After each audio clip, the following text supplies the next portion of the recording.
Friends, welcome back to our YouTube channel. ನಾವಿವತ್ತು D ಮಾರ್ಟ್ಗೆ shopping ಅಂತ ಹೋಗ್ತಾ ಇದ್ದೀವಿ.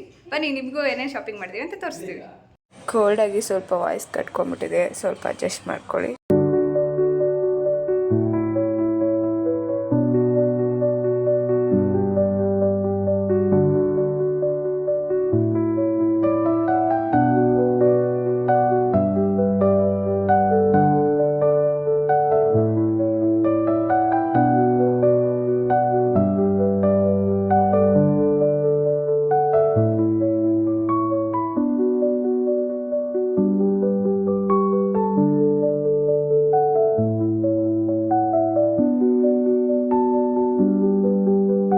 ಕೊನೆಗೂ ಡಿಮಾರ್ಟ್ ಹತ್ರ ಬಂದ್ವಿ.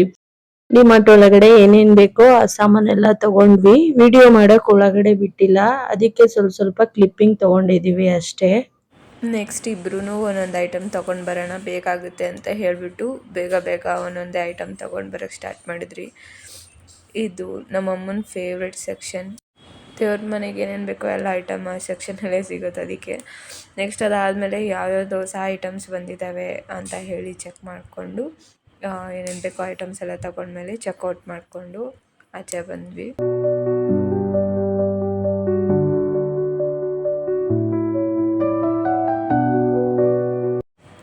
ತಗೊಂಡಿರೋವಂಥ ಐಟಮ್ಸ್ನೆಲ್ಲ ಪ್ಯಾಕ್ ಮಾಡಿಕೊಂಡು ಮನೆ ಕಡೆಗೆ ಹೊರಟ್ವಿ.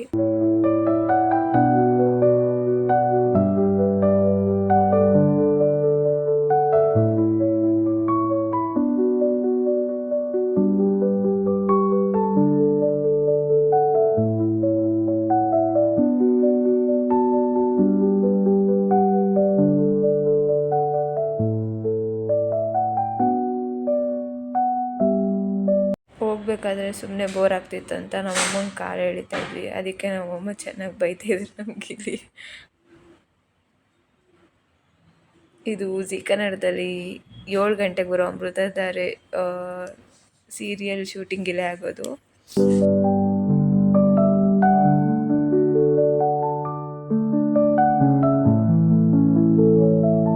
ಫೈನಲಿ ಮನೆ ಹತ್ರ ಬಂದ್ವಿ. ಇಲ್ಲಿ ಕಾಂಪಿಟೇಷನಲ್ಲಿ ಮೆಟ್ಲು ಹತ್ಕೊಂಡು ಹೋಗ್ತಾ ಇದ್ವಿ. ಬಂದಾದಮೇಲೆ ಫುಲ್ಲು ಸುಸ್ತಾಗ್ಬಿಟ್ಟು ಸೌಸ ಅಂತ ಹೇಳಿ ಇದು ಮಾಡ್ತಾಯಿದ್ರು. ಡಿ ಮಾರ್ಟ್ಗೆ ಹೋಗಿ ಬಂದ್ವಿ. ಬಂದಮೇಲೆ ಮಧ್ಯಾಹ್ನಕ್ಕೆ ಅಡುಗೆ ಮಾಡಬೇಕಾಯಿತು. ಏನು ಸಾರು ಮಾಡೋಣ ಅಂತ ಅಂದ್ಕೊಂಡೆ. ಹಲಸಿನಕಾಯಿ ಇತ್ತು, ಹಲಸಿನಕಾಯಿ ಸಾರು ಮಾಡೋಣ ಅಂತ ಅಂದ್ಬಿಟ್ಟು ಎಲ್ಲ ರೆಡಿ ಮಾಡ್ಕೊತಾ ಇದ್ದೀನಿ. ನಮ್ಮ ಮನೆಯವ್ರು ಕಟ್ ಮಾಡಿ ಕೊಟ್ಟಿದ್ದಾರೆ. ಅದಕ್ಕೆ ಇವಾಗ ಮಧ್ಯಾಹ್ನ ಅಡುಗೆ ಹಲಸಿನಕಾಯಿ ಸಾರು ಮಾಡಿ ನಿಮಗೆ ತೋರಿಸ್ತೀನಿ ಈ ರೆಸಿಪಿನ.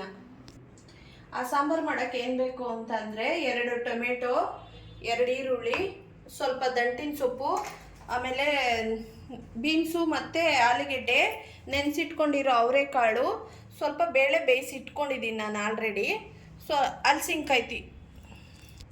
ಇವಾಗ ಇವೆರಡನ್ನೂ ನಾನು ಇವಾಗ ಬೇಯಿಸ್ಕೊಂಡು ಬರ್ತೀನಿ. ಬೇಯಿಸಾದ್ಮೇಲೆ ತೋರಿಸ್ತೀನಿ. ಇವಾಗ ಇಲ್ಲಿ ಅವರೆಕಾಳನ್ನು ಮತ್ತು ತರಕಾರಿ ಬೇಯಕ್ಕೆ ಇಟ್ಟಿದ್ದೀನಿ. ಈ ಕಡೆ ಗ್ಯಾಸ್ ಅಂಟಿಸ್ಕೊಂಡು ಬಾಣಲಿ ಇಟ್ಟು ಎಣ್ಣೆ ಹಾಕ್ಕೊಂಡಿದ್ದೀನಿ. ಈರುಳ್ಳಿ ಟೊಮೊಟೊ ಹುರ್ಕೊಬೇಕು ಸಾಂಬಾರಿಗೆ. ಇದು ಸ್ವಲ್ಪ ಫ್ರೈ ಮಾಡ್ತೀನಿ.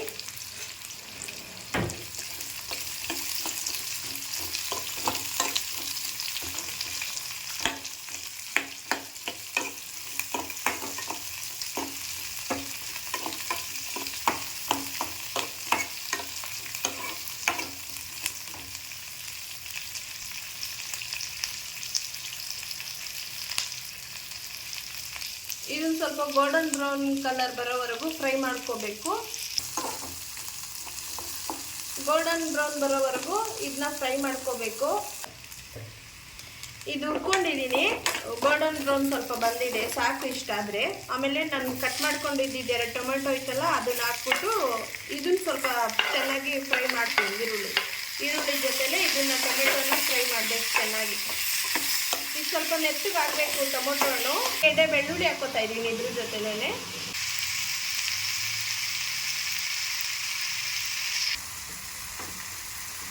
ಇವಾಗ ಇದನ್ನ ಚೆನ್ನಾಗಿ ಹುರ್ಕೊಂಡಿದ್ದೀನಿ ನೋಡಿ. ಇಷ್ಟು ಆಗೋ ಥರ ಹುರಿಬೇಕು.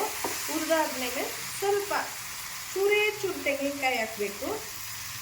ಇದಕ್ಕೇನೆ ಇಷ್ಟು ತೆಂಗಿನಕಾಯಿ ಹಾಕಬೇಕು. ಸ್ಟವ್ ಆಫ್ ಮಾಡಿದ್ಮೇಲೆ ನಮಗೆ ಎಷ್ಟು ಸಾಂಬಾರು ಮಾಡ್ಕೊತೀವೋ ಅಷ್ಟಕ್ಕೆ ಖಾರದ ಪುಡಿ ಹಾಕೋಬೇಕು. ನಾನು 4 ಸ್ಪೂನ್ ಖಾರದ ಪುಡಿ ಹಾಕೋತಾ ಇದ್ದೀನಿ. ನಾವೇ ಮನೇಲಿ ಮಾಡಿರೋ ಖಾರದ ಪುಡಿ ಇದು.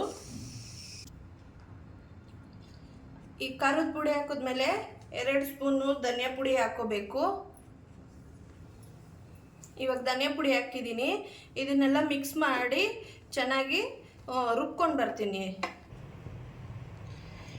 ಈ ರುಬ್ಬೋದಕ್ಕೆ 1 ಸ್ಪೂನ್ ಗಸಗಸೆ ಹಾಕ್ಕೊಳ್ತಾ ಇದ್ದೀನಿ. ರುಬ್ಕೊಂಡು ಬಂದು ತೋರಿಸ್ತೀನಿ. ತರಕಾರಿನೂ ಕಾಳು ಬೇಯಿಸಿ ಇದಕ್ಕೆ ಹಾಕ್ಕೊಂಡಿದ್ದೀನಿ. ಇವಾಗ ಸೊಪ್ಪು ಹಾಕ್ಕೊಳ್ತೀನಿ. ಈ ಸೊಪ್ಪು ಹಾಕ್ಕೊಳ್ತೀನಿ. ಹಂಗೆ ಅದನ್ನು ಹಲಸಿನಕಾಯಿಯೂ ಹಾಕ್ತೀನಿ ನೋಡಿ. ಇದಕ್ಕೆ ಇವಾಗ ಸೊಪ್ಪು ಹಾಕ್ಕೊಳ್ತಾ ಇದ್ದೀನಿ. ಇದು ಹಾಕ್ಕೊಂಡು ಸೊಪ್ಪು ಹಾಕ್ಕೊಂಡು ಸ್ಟವ್ ಅಂಟಿಸಿ ಕುಕ್ಕರಲ್ಲಿ ಇದನ್ನ ಇಟ್ಕೊಂಡಿದ್ದೀನಿ ಒಲೆ ಮೇಲೆ. ಇದು ಸ್ವಲ್ಪ ಬೇಯ್ತಾ ಇದೆ. ಅದಕ್ಕೆ ಹಲಸಿನಕಾಯಿಯನ್ನು ಹಾಕಬೇಕು. ಹಸಿ ವಾಸನೆ ಹೋಗೋವರೆಗೂ ಕುದಿಸಿ ಇದನ್ನೆಲ್ಲ ಚೆನ್ನಾಗಿ ಹಿಂಗೆ ಬೇಯಕ್ಕೆ ಬಿಡಬೇಕು. ಇದು ಬೆಂದಾದಮೇಲೆ ಸ್ವಲ್ಪ ಅರ್ಧ ಬೇಯಬೇಕು. ಇದು ಬೆಂದಾದಮೇಲೆ ನಾವು ರುಬ್ಕೊಂಡಿದ್ವಲ್ಲ ಆ ಮಸಾಲೆನ ಇದಕ್ಕೆ ಹಾಕಬೇಕು. ಇದು ಸ್ವಲ್ಪ ಬೆಂದಮೇಲೆ ಉಪ್ಪು ಹಾಕಬೇಕು.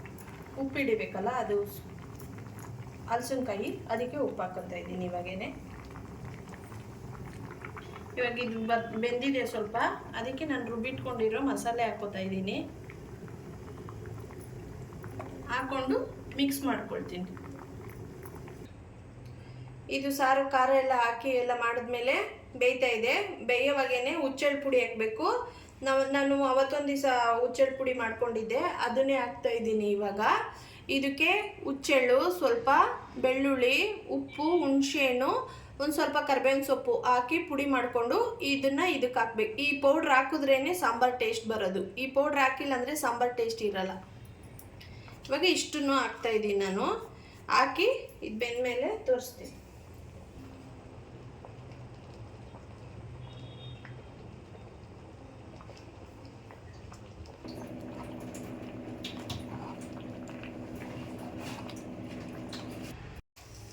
ಇವಾಗ ಸಾಂಬಾರು ಒಗ್ಗರಣೆ ಹಾಕ್ಕೊಳ್ಳೋಣ. ಸಾಂಬಾರು ಬೆಂದಿದೆ, ಅದಕ್ಕೆ ಒಗ್ಗರಣೆ ಹಾಕ್ತಾ ಇದ್ದೀವಿ. ಸ್ಟವ್ ಅಂಟಿಸಿ ಬಾಣಲಿ ಇಟ್ಟಿದ್ದೀನಿ.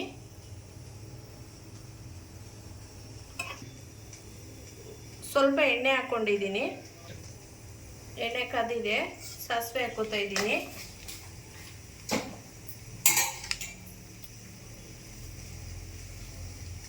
ಸಾಸಿವೆಗೆ ಚಿಟಪಟ ಅಂತ ಸಿಡಿದ ಮೇಲೆ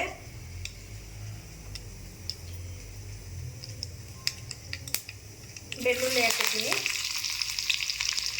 ಬೆಳ್ಳುಳ್ಳಿ ಒಂಚೂರು ಬೇಯಿಸಿ. ಸ್ವಲ್ಪ ಬೆಂದಿದೆ ಈ ಬೆಳ್ಳುಳ್ಳಿ. ಕರ್ಬೇವಿನ ಸೊಪ್ಪು ಹಾಕ್ತೀನಿ. ಕರ್ಬೇವಿನ ಸೊಪ್ಪು ಹಾಕಿದ್ಮೇಲೆ ಈರುಳ್ಳಿ ಹಾಕ್ಬೇಕು. ಆಗಿದೆ ಇದು ಒಗ್ಗರಣೆ. ಇದನ್ನು ತೆಗೆದು ಸಾಂಬಾರ್ಗೆ ಹಾಕ್ತೀನಿ. ಇವಾಗ ಈ ಒಗ್ಗರಣೆನ ಸಾಂಬಾರ್ಗೆ ಹಾಕ್ಕೊಳ್ತೀನಿ.